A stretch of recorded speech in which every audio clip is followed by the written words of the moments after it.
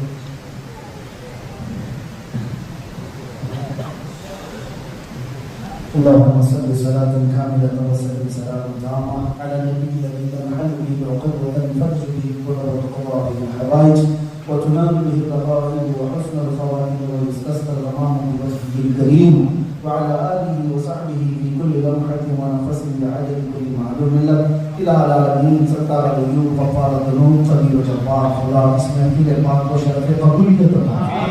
اس میں جو کچھ بھی بیان کیا گیا سنا گیا اس میں غلطیاں کوتاہیاں کمیاں پیشیاں کی وہ اپنے فضل و کرم سے معاف فرما. سب سے پہلے مجھے اور اس کے بعد سب کو اس پہ عمل کی توفیق عطا فرما. مولا ہمارے سینوں میں سچا عشق مصطفیٰ عطا فرما. ہمارے عمل میں تیرے حبیب کی ادائیں عطا فرما.